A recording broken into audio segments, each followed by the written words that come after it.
main wrestling coach of Jackson Wink, the greatest school in the fucking world, is a reception to a chiropractic upstairs. His greatest credentials was he was a junior assistant coach at a college, don't know the college name, who got fired for selling the kids steroids. That's our wrestling coach at one of the greatest schools in the world. They're selling you all wolf tickets, people. You're eating them right up. Hey, pussy, are you still there? I back. Trust me, I back. But I'm not impressed by your performance. You'll do nothing. You'll do nothing. Shut your fucking mouth, you'll do nothing. You'll do fucking nothing. Not one of you will do nothing. I'll tell you what, bro. I was out there, I was fighting all the hitters, bro. You ain't fought no hitters.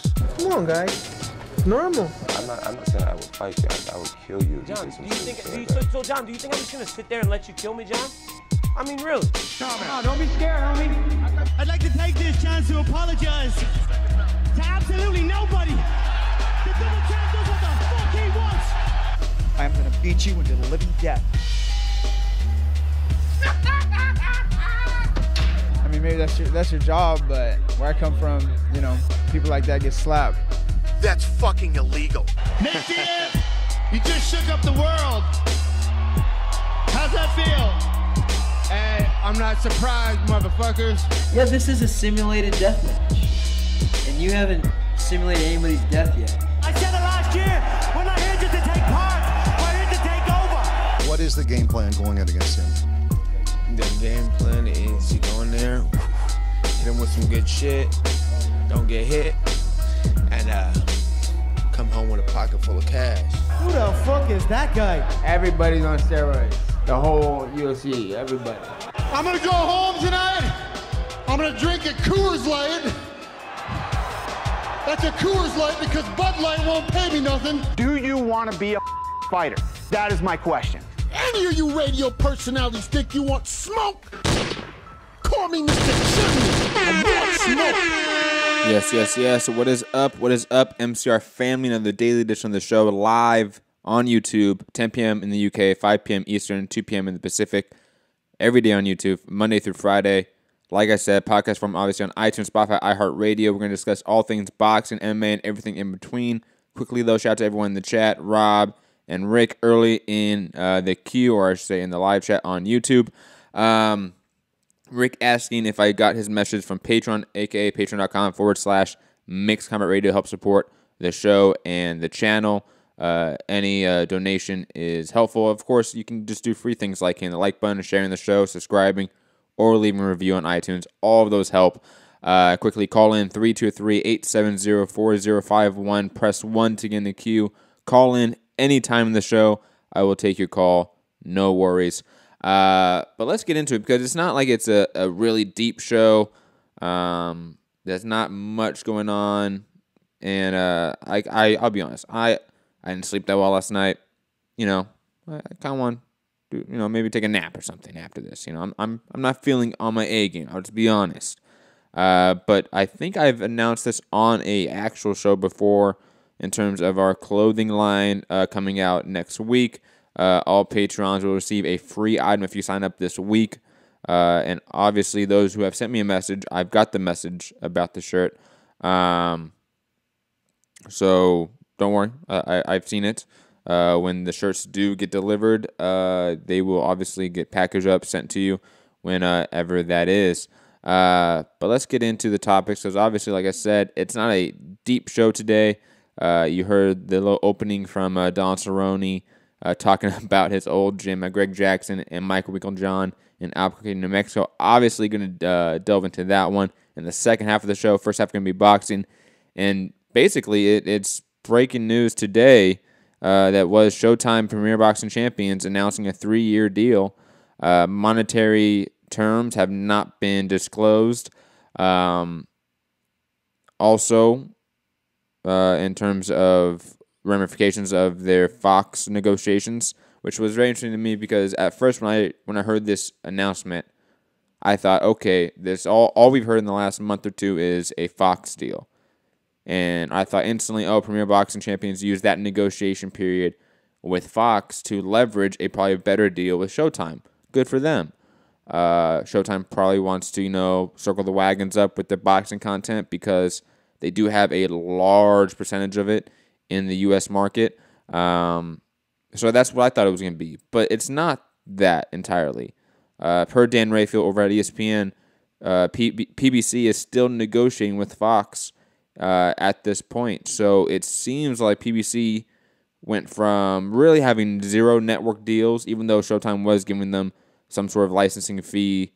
From what we've heard, from what we know, there's nothing on paper. This seems to be an official confirmation of a contract between PBC and Showtime, and on top of that, a potential distribution deal with Fox as well. Gonna be interesting to see what can be going, how this sort of shakes up, what the format is heading forward. Obviously I've been talking about DAZN, ESPN, and that sort of potential battle. I saw Showtime having a slow death out of the boxing game. HBO, in my opinion, is basically out of it once Canelo is up on his contract. I think Canelo's jumping ship to ESPN. That makes the most sense for him. So in my mind, Showtime was the last premier network to really die in a sense. And this is them really coming back and saying, no, we're still here. And we're going to mix it up with you guys. And we have all the best pieces in this market. Obviously, they're missing like a Canelo, Terence Crawford, Lomachenko. They're missing, some good names, but they have a litany. PBC still has in their press release over 160 names. That is still a massive stable for boxing terms. For maybe our UFC listeners, and MMA listeners, the UFC has 500 plus fighters on their roster. 160 doesn't seem like a lot, but for boxing it is. And then on top of that, you have 14 plus world champions. They've had 20 unifications this year. 4 unifications, over 20 something title fights this year on Showtime. They have put out a ton of great content that will continue to be there. So now you have DAZN and ESPN and what they have to respond to this. That's going to be interesting to see. Where will they be able to really sort of strip away some of these pieces from PBC? Because even though PBC has a deal with Showtime, these fighters don't, from my understanding. So again, Danny Garcia, Earl Spence, Mikey, Deontay Wilder, the list goes down. These guys don't have an exclusive deal with Showtime. PBC has some sort of deal with Showtime. So these fighters are still poachable in a way.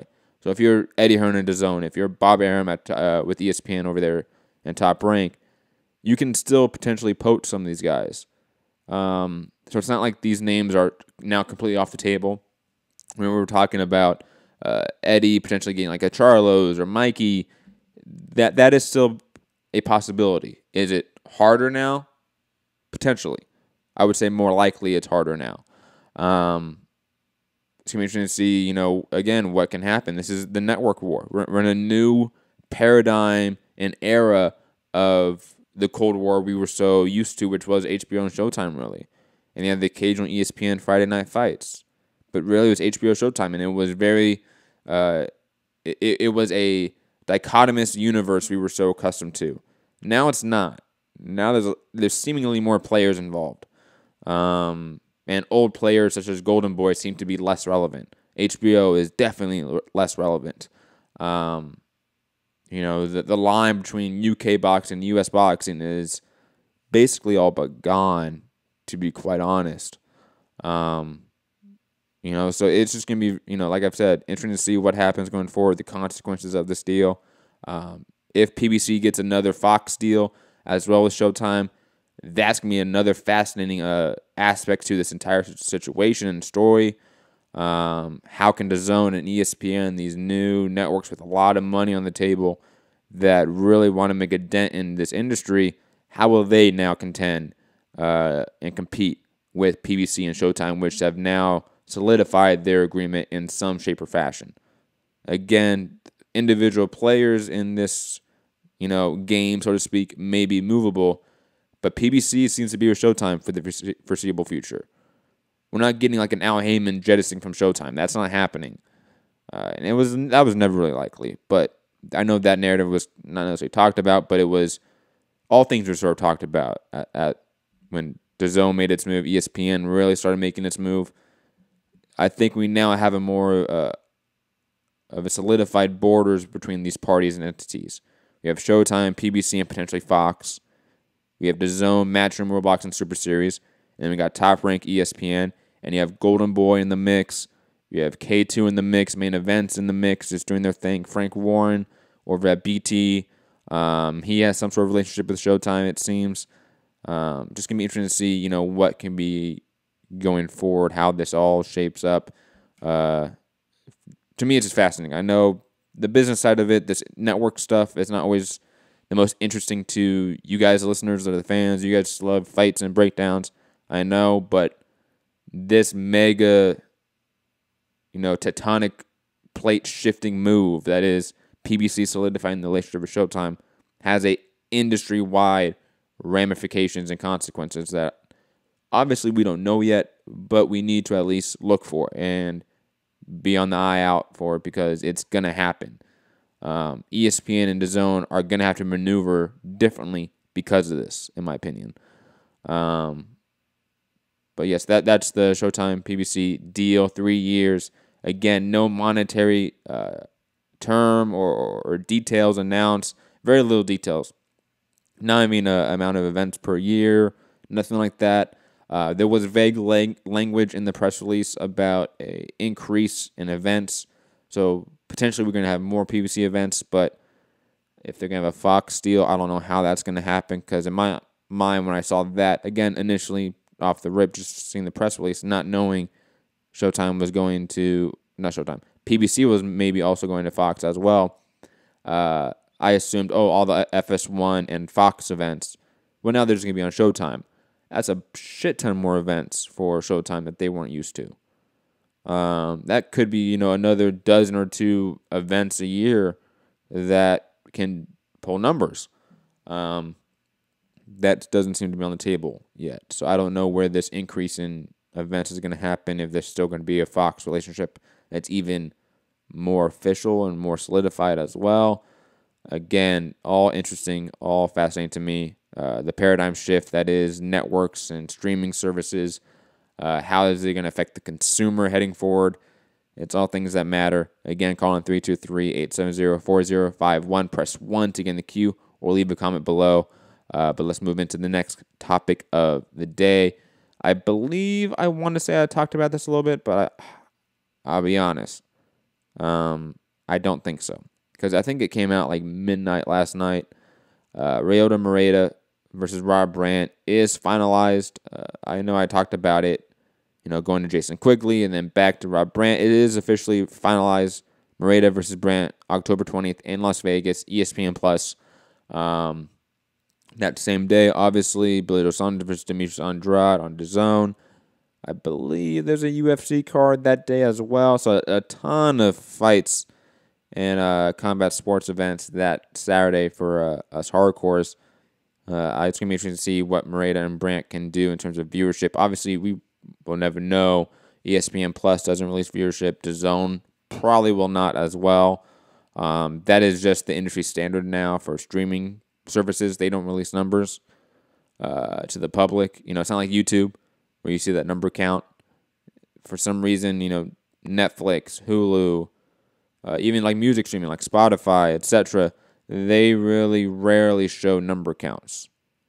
Spotify, I know like the top 5 or top 10 songs for a person, you might see a number count, but there's not that permanent number you can just look at when you're viewing the content. It's not there. iTunes doesn't have that. It's just harder in terms as the consumer to gauge what the real interest is in this product. But that's a completely different topic for another day. Rick asking, when does DAZN begin? Next month, September, or I should say like in a few weeks. Because it's August 30th? Yeah, it's my kid's birthday. We had the celebration this weekend. So I don't feel like a bad dad. Anyways, digressing. I think it's September 22nd. That's what Rob is saying. You can pre-register now. Though, to be honest, that whole pre-registering thing was, I'm not going to say like bad. Like it wasn't structurally good, like the format wasn't good, but like it didn't seem like it was actually a pre-register when I did it. Because, man, I won those free tickets. Hell yeah, come on. Those are free tickets to give away to Patreon members. But anyways, digressing. Maeda versus Brandt. A fight that I'm not too interested in, to be quite honest. Maeda is a guy that is still levels above Rob Brandt, but is still clearly levels above the elite. So I'm going to be interested to see, what can happen for Maeda moving past this. Because this is just a fight in the meantime for Maeda till Bob Arum can leverage him to a Triple G or Canelo fight. That's what it seems to be. I would have been much happier with the Jason Quigley fight. At least he's undefeated prospect in some way. Brandt, ever since his move up and fought Jürgen Brähmer, his stock has dipped tremendously from his prospect status. So I'm not hyped on it, to be quite honest. Our last boxing topic of the day. Remember, if you want to call in and talk boxing before I head into MMA, if you want, if you're just a boxing fan, 323-870-4051. Press 1 to get in the queue. Jorge Linares making his comeback fight against Abner Cotto, which, is what it is. At 140 pounds, so he's not going to cut weight that much. And I got to say, that picture of Jorge Linares, if you listen to podcasts, I know you're not looking at the picture, but those glasses, man. Shout out to Jorge Linares. What a boss. And also just a very nice and friendly guy when I met him. But digressing, Linares making his comeback fight against Abner Cotto. Is what it is. I expect him to have a sort of easy comeback fight. Look at his road back from the Antonio DeMarco fight. So it is what it is. Like I said. Oh, Rob. Oh, my God. Thank you, Rob. Joining the call. Not muted. Gunshots at you. And when you do get in, Rob, and actually have your call, make sure there's headphones plugged in your phone or something. It's not on speaker because there is feedback when I was talking, just so you know. But yes, I am basically wrapping up with the boxing topics. Rob, leave a chat in the Google Hangout if you want to get you call in. I'll just go to. In the meantime, let me see if there's anyone on Blog Talk. Santiago has not pressed 1 yet. So, Rob, are you good? You want to call? You want to have your call in after the show is completely over with all the topics? That's fine. That's fine. But digressing, let's move on to MMA topics of the day. Rob's favorite shit. Don Cerrone went on the Joe Rogan Experience, and I did not watch it. I'll be honest. A good friend of the show over at Showtime.com, Anthony Walker, sent me the text saying, "Are you watching the Joe Rogan podcast?" Which I responded, "LOL, no." I'm pretty sure that's what I responded. I don't have the text in front of me. I could be paraphrasing, but same thing. I was dismissive of it. Like, what is he saying? Some pro-Trump shit or something? And Anthony told me no, he's talking a bunch of shit on Jackson Wink, which I was kind of shocked by. Don Cerrone, always a big friend and seemingly very close, almost like family member to Greg Jackson, which he still attends to. This sort of rift between him and his old team and gym seems to stem from Mike Winkeljohn. And it seems to stem from Mike Perry's inclusion to it. So we're going to play a little clip from the Joe Rogan podcast. So credit to him and obviously that massive show that is that podcast. Probably one of the biggest podcasts on the planet, let's be honest. But Cerrone giving his reasons as to why he left Jackson Wink or why he is no longer allowed there. When I went to go to 55, and then Perry called me out and wants to fight, sure, no problem. But I went to talk to Greg and Wink and say, hey, this guy's brand new to the gym, right? He's only been here one camp, couple of months. I said, I don't think that it's okay for him to come in and call me out. Like, that's not right. So if he is doing that, I don't think we should allow him to train here for this fight. And fucking Winkeljohn tells me, yeah, I thought you called him out, and he's just a shit ass. And the next day he calls me on the phone and says, you know what? I thought about it. If we don't have Perry, then I don't get paid, and I need to get paid for this fight, and because you just pay Greg, I don't make any money through the gym, so we're just going to go with him. And then basically tells me I'm no longer welcome in the gym. And he said the team had a meeting. Bullshit, the team didn't have a meeting. I talked to everybody. There was no meeting. There's no... So to me, it's like the loyalty of Wink taking over this gym is just shit, man. Turned into like a puppy mill. It's all about money now. So that's basically the gist of what it was. There's plenty of clips on YouTube. You can go watch the longer version of it. And also, I'll play the clip again because Eric is alluding to it. I did play this soundbite in the very beginning of the show, but I will play it again just because it's a quick one and it's something that we can probably delve into a little bit more in a deep dive conspiratorial way, which is always fun. Our main wrestling coach of Jackson Wink, the greatest school in the fucking world, is a reception to a chiropractic upstairs. His greatest credentials were he was a junior assistant coach at a college, don't know the college name, who got fired for selling the kids steroids. That's our wrestling coach at one of the greatest schools in the world. So that's basically, I would say, the two things that were the biggest takeaways in terms of just MMA topics. Because he went on about some shit about how he should be able to say homophobic slurs. I'm not going to get into that. I think it's hurting Don Cerrone's stock, but then again, there's a huge portion of MMA fans that align with that shit. So I'm not surprised, let's be honest. But I just don't want to get into that. I just purely want just the MMA shit, the gym shit, the beef, because to me that's funny. First off, the whole Mike Perry, Mike Winkeljohn, Don Cerrone rift, I completely understand Don Cerrone's position. And if you need a little more context, again, go watch the full clip over the Joe Rogan Podcast, Joe Rogan Experience. If you are a fighter that's been in that gym for over a decade, he started there 2018, and you have a guy that's just come here for his last fight. It's only a few months, right? And you say, hey, look, he's calling me out, and now we're fighting. It would be nice if he wasn't in the gym with us. Like he's not a guy that's been there for a bit. It's not like we're friends and we're long-time training partners. And even mentioned like a Carlos Condit that's been with Jackson Wink probably the same amount of time in the same weight division that could potentially fight each other. And he's like, it would be different. But it's not. It's the new guy. So now I'm being prioritized. And he even says, like, I don't pay Mike Winkeljohn. I pay Greg Jackson. Greg Jackson's my head coach. Mike Winkeljohn, who's a striking coach, Don Cerrone does not like him. Thinks his work ethic or style is derivative or rudimentary, whatever. I forget his exact phrasing of it.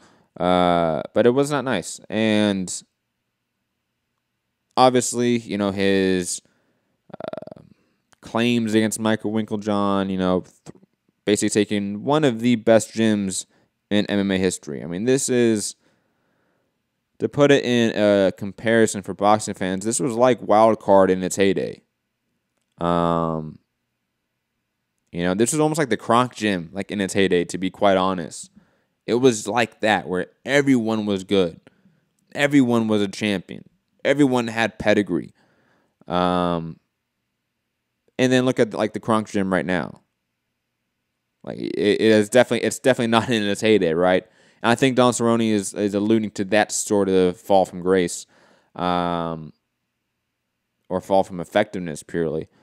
And I don't blame Don Cerrone here. Now let's go to Mike Winkeljohn and his actual rebuttal to this, because I do at least want to be fair to him. He did have a reply to this whole shit, so I do want to at least go to his quotes. He said, loyalty is two sides. Cowboy is not loyal to anybody in the gym. He's on his own. He does his own thing. He has not, from what I can remember in the last 10 years, ever helped anybody out with their own camp. He's as narcissistic as they come. I put up with it for a long time because Greg has the biggest heart in the world. He is like my little brother, but at the same time, it was causing division. And by the way, of the teams that went out there, I think it's 100% of people lost because Cowboy wants to do what he wants to do in his time frame, and it didn't work for the fighters that train out at the gym. So that made our percentage look bad because we lost a lot of fights because of it. If Perry wasn't at my gym, I'm so much happier now that I got rid of the division in my gym. Somebody that doesn't want to help others and wants to do his own thing. It has absolutely nothing to do with Perry and everything to do with Perry. This was weird. This was like part of it was okay. Part of it seemed like lawyer talk in a way, or PR talk at least. Look, I can sit here and think that Don Cerrone is probably not the greatest guy like I once thought back when I first came up in the sport because of his maybe political and sort of social leanings. But he's right in this case with Mike Winkeljohn and this whole shit. It definitely, and from what I have seen, doesn't favor Mike here. This definitely seems like it's favoring Donald Cerrone's case here, or at least in terms of public perception. It is what it is. Jay Prodigy saying, I call BS on John Wick. I think he meant to say John Wick, and then put Wink. Kind of ruined the joke, but it's okay. I liked it, Jay. I agree. I call BS too on Mike Winkeljohn. I think it just doesn't seem, when you say it has nothing to do with Perry, but it has everything to do with Perry. Like that last part is an admission of what Don Cerrone is saying. Like it has to do with this guy. Like it has to do with the paycheck. Mike Perry's gonna pay you monthly, Mike Winkeljohn. So that's why you're taking his side instead of me, who's been coming here for 10 years. And yes, I have my own gym at my house that I go to all the time in my off time because guess what? I don't like you. I don't like training with you. These coaches are shit. Your wrestling coach sells PDs, and we're going to get to that in a second. Like, really? Like, like it's just hilarious to me. Now, let's get to the PD shit because that's also fucking hilarious because I believe he's alluding to Israel Martinez. That has not been confirmed, I believe, but from all intents and purposes, that's really the only known wrestling coach at Greg Jackson, Mike Winkeljohn's gym, is Israel Martinez. Israel Martinez, who is, and again, this is going to be where conspiracies and all that comes up, but he's a guy that John Jones, who has tested positive twice for PDs, has applauded as like the best wrestling coach of his life, and has always sort of been seen with him. I think Israel Martinez has always been in his corner.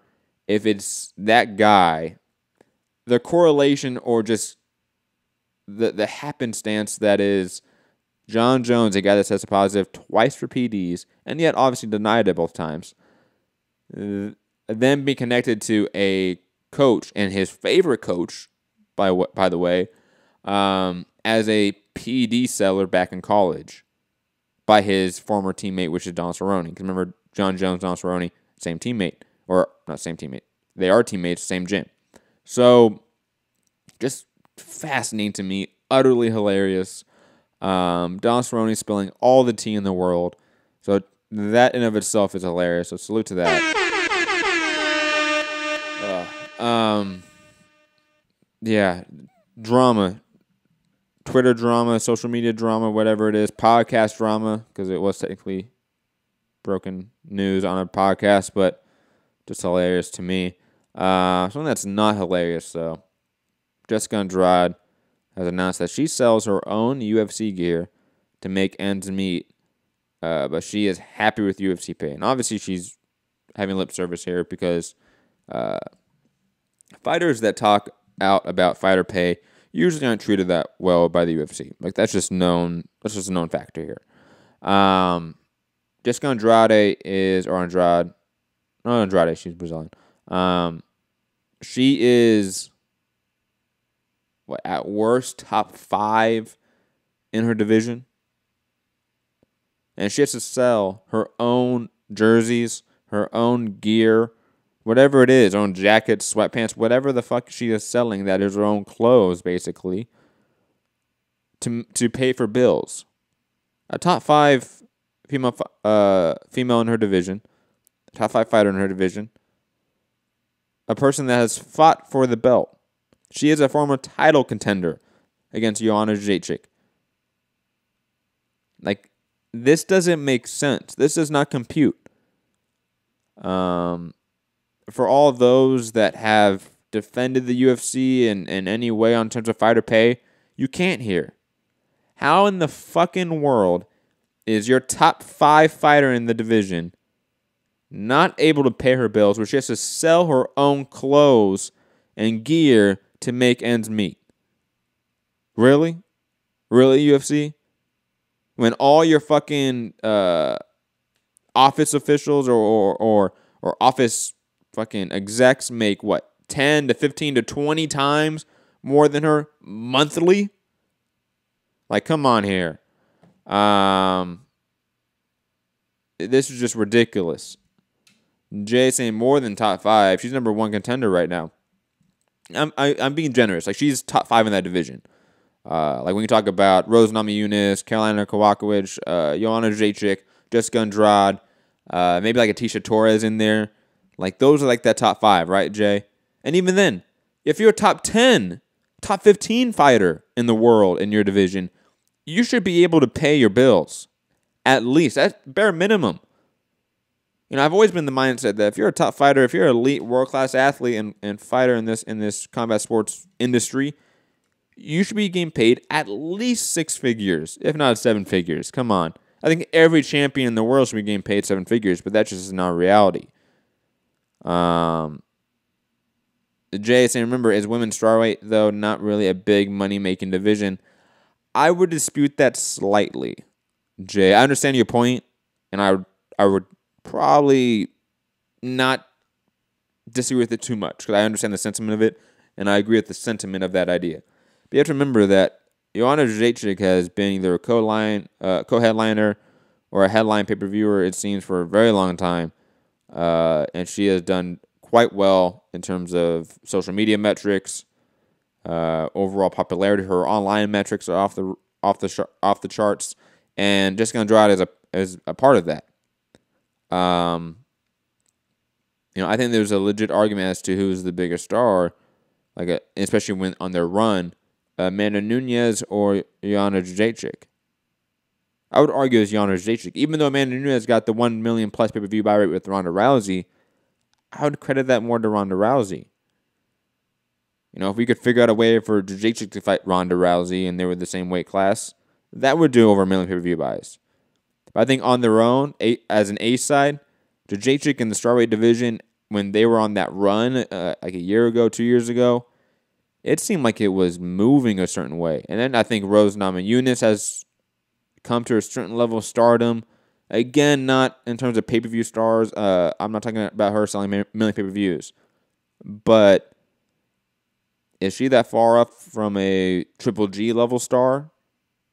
Or a Danny Garcia level stardom? Like, really?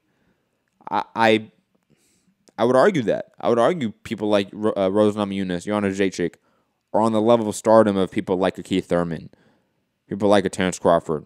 I would 100% argue that. Though I understand your point, Jay, about that division not being the money-making division, but then I'll argue that everyone is being underpaid. Even if it's the lightweight division, fucking the heavyweight division, everyone's getting underpaid. Demetrius Johnson getting paid under $400,000. It's downright criminal, I feel like. It is. It should be, at least. That seems like it's well below market value for a guy like him. When Demetrius Johnson is, to be honest, probably the level of star that Triple G is, if not bigger. And he's getting paid at least $1 million a fight. Guaranteed.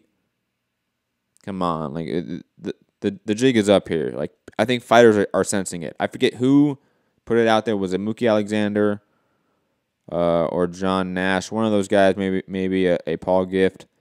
One that put out the amount of boxers that have had a $1 million plus guaranteed paydays this year, it was over 20. I forget the exact number, but it was over 20. The amount of UFC fighters that have been paid $1 million guaranteed is like 5 throughout its history. Through its history, it's about 5, 6. Jay saying he got pay-per-view points, though. But you have to remember, pay-per-view points aren't that massive. And on top of that, the pay-per-view didn't do well. It did below 400,000 pay-per-view buys for this super fight. And pay-per-view points don't kick in until around 250, 300,000 pay-per-view buys. You have to remember that. Rob saying, damn, you talk so much shit, my battery died. That's funny, Rob. Rob, remember, if you wanted to actually like get in the call, you just had to like put in the chat, and I would have gone to you. But digressing, Jay, you gotta realize that like even though they got pay-per-view points, like that's almost a myth at this point. Pay-per-view points, like it's maybe another $100,000-$200,000. We still are not talking about a massive payday for Daniel Cormier. That is just not what happened. He is getting underpaid, regardless of pay-per-view points. And to be honest, even if that shit did 1 million pay-per-view buys, he still would be underpaid. Hell, there's an argument that Conor McGregor is underpaid. And he's the highest paid guy ever in the UFC, and he's getting pay-per-view points. But he's getting paid Danny Garcia numbers. Mikey Garcia numbers. You know? And those guys are getting $2 million on the back end. Come on here. Like, there's the UFC and how much of the profit they're sharing to the fighters is gigantically small. Or that's an oxymoron. No. Anyways, digressing. You get what I'm saying. It's just, it is such a small, minuscule number and percentage that they're giving to these fighters when the profit sharing in boxing is just, to me, on the outside looking in, it seems like it's much bigger and a much more even percentage. So it's going to be interesting. Rob, no, you didn't. I'll be honest, Rob. You may have been writing in the chat, but I didn't see anything. Next time, just text me then. Just to be honest. But anyways, digressing. Let's move on to the next piece of news. Jessica Andrade really getting just screwed over by the UFC, and it's unfortunate. Chuck Liddell has revealed the official date and venue for the Tito Ortiz trilogy fight. It will be November 24th at the Forum in Inglewood, California. It will be under the banner for Oscar De La Hoya's Golden Boy Promotions. I mean,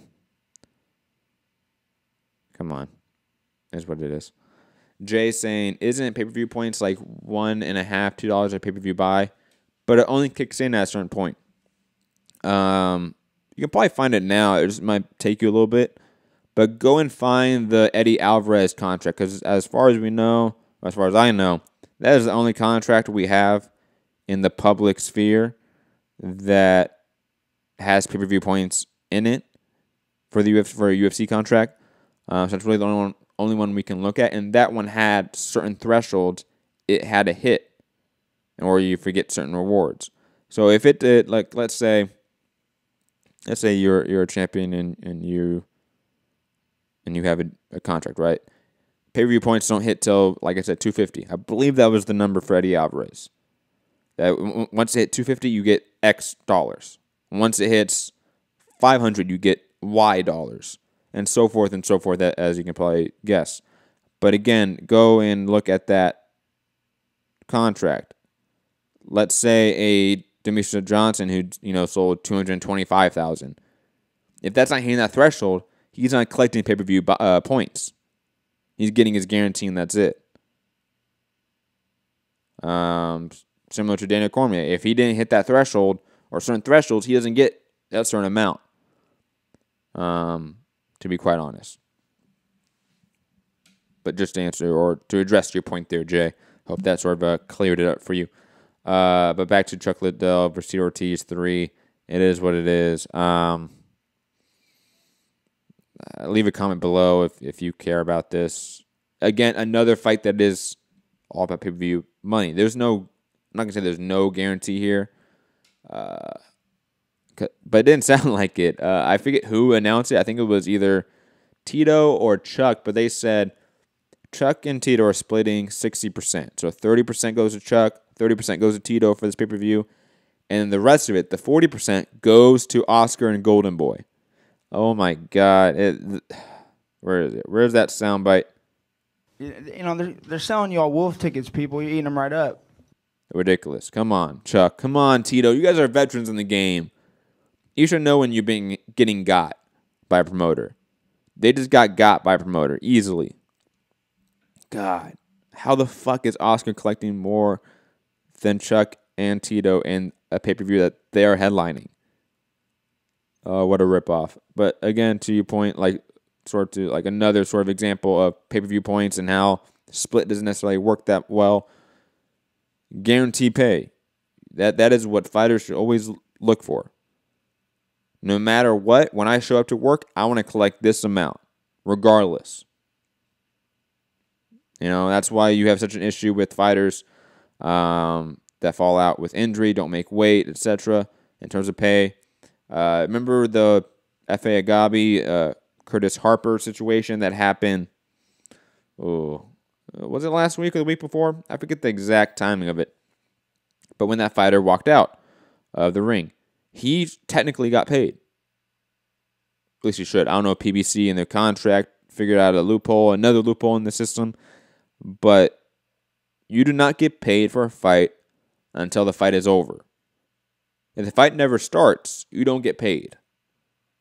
That's why fighters will most likely fight people that miss weight and just collect that extra check. They're like, okay, I'll fight the bigger guy because if I don't fight him, I'm not getting paid by my promoter. I just did 2 months of training camp. I got to pay my trainers, my manager, my agent, etc. That doesn't happen unless the fight starts. Well, with that F.A. Agabi, Curtis Harper situation, I think it's Curtis Harper. If I got the name wrong, I apologize. The fight started. So even though he was ruled disqualified, he just got in, bell rung, he got out, 3 seconds, it was over. He got paid, or at least he should be. He should be, because that's the way contracts are written up. If you're a UFC fighter and you don't get paid shit, and you're injured, show up to the cage and just tap. Just tap the floor. Once the bell rings, you guys touch gloves, sit on the ground, tap. You're like, I'm good, I'm done. Get your money. Figure out a loophole in the system. Make the system fix itself. Because so far, Project Spearhead and Leslie Smith are only doing so much, it seems like, for fighters. How many more times are we going to hear a Jessica Andrade story? How many more times are we going to hear that? How many more times are we going to hear about UFC legends like Chuck Liddell and Tito Ortiz getting ripped off by boxing promoters? It's fucking ridiculous at this point. And then on top of that, you hear these great UFC champions, legends, Hall of Famers, or at least future Hall of Famers like Demetrius Johnson, getting criminally underpaid. The longest reigning champion in your entire organization's history. And you can get paid 7 figures a fight? Get the fuck out of here, UFC. I'm sorry. It's ridiculous. But that's it for my little rant there. Going on to more news, fight announcements of the day. Ilir Latifi versus Corey Anderson slated for UFC 232. This sort of, piqued my ear because this is after me and Anthony talked on yesterday's show about John Jones, Daniel Cormier, what will USADA do, all of that. So definitely go check out that show for that topic. But he brought up, in conjunction with Daniel Cormier, saying that he would fight and defend his light heavyweight title before he fought Brock Lesnar, which makes no sense. A guy like Corey Anderson. But now Corey Anderson's out of the picture versus Ilir Latifi. It seems like that wish for Daniel Cormier is not going to come to pass. And it seems like his wish to retire before March of next year is also not going to happen. Just interesting to note. Again, light heavyweight division sort of trying to figure itself out post John Jones, post Daniel Cormier. Going to be interesting to see what happens there. And this news, I'm not going to dwell on too much. I addressed it briefly, almost like a month ago when this all story came out. And I said I didn't want to really talk about it. I want the justice system to figure itself out first before I address it. Nick Diaz's domestic violence case has been dismissed. From what I've read and gathered, it seemed like the witness or alleged victim switched up her story a lot. And I think because of that, the Nevada Department of Justice probably did not pursue the case, it seems. It is what it is at this point. I hope it's not true. It seems like this isn't a not guilty verdict. This is a, hey, look, we're just not going to pursue this case. And you can take it for a vindication of Nick Diaz, and I kind of do. But once your name is attached to this, it is just hard to get, as a fan, away from this association. It is. I'm a huge Nick Diaz fan. That's why it's hard for me to address this, because I'm a fanboy. I talk about all you fanboys in the chat. I am a fanboy about Nick Diaz, and this just doesn't. In the alleged victim, talking about his cocaine use and how he's turned violent because of that. It's all concerning to me. It's all deeply concerning to me. If this is an isolated case where 10, 15 years from now we look back on and say, hey, that was just an isolated case, I think it would be easier to swallow this pill. But right now, it's still ugly to me. His case has been dismissed. I wanted to at least announce this news because I feel like it has been newsworthy. His name has been dragged through the mud a little bit with this, and some people's mind is a vindication. If you take it that way, that's okay. I'm just not there yet, to be completely honest. And last news of the day before we wrap up, remember, call in 323-870-4051. Press 1 to get in the queue. I'll say that number again, 323-870-4051. The number's right there on the bottom, over there on the right-hand corner. Right-hand corner on your screen, if you want to see the number. But let's get to the last news of the day, and we're going to head out of here if there's no callers. Jedi Goodman over at Twitter, Jack Goodman, saying the Tough 28 premiere average 186,000 viewers. A look at all the Tough premieres on FS1. The first Tough season was Tough 18 that premiered on FS1. Obviously, the other 17 seasons on Spike TV had a number of 762,000 viewers. Tough Nations, which was obviously a smaller demographic and market, 371. Tough 19, 595. And then obviously 536, 490, 622, 479, 360, 288, 308, 200, and now 186,000 viewers, like I've said. It's time to take Tough and take it out back, like Old Yellow. It's just that time, it seems. But it also seems like it's that time to go. Make sure you hit that like button on the way out. Subscribe, share the show, leave a review on iTunes. Leave a comment below what you think about these topics, where you disagreed, where you agreed. And carry on the debate in the comment section below. But quickly, shout out to everyone in the chat. Rick, Jonathan, Jay, Juan, Rob, Jonathan. Who else? Nigel. I saw Nigel slipped in there. Eric Rosas. Hope everyone's having a great day. I'll be back tomorrow for the final show of the week. Saturday, I believe there's nothing going on. I could be wrong about that from what I remember. But I don't think there's any real major boxing fights. There's no UFC card this weekend, so it might be a free weekend for us. Oh, that's right. Santiago saying Facebook Live fight Ryan Garcia. Yay. What is what it is. Be back tomorrow, like I said, same time as always, live on YouTube, 10 p.m. in the UK, 5 p.m. Eastern, 2 p.m. Pacific. Obviously, a podcast forum on iTunes, Spotify, iHeartRadio. Leave a review Leave a like, share the show. Patreon.com/Mixed Combat Radio. Help support the channel. Eric Rose is saying Cage Warriors. That's true. Cage Warriors is pretty dope. Patty's fighting this weekend.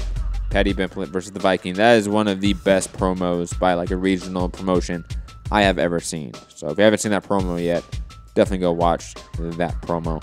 But like I've said, be back tomorrow. Peace.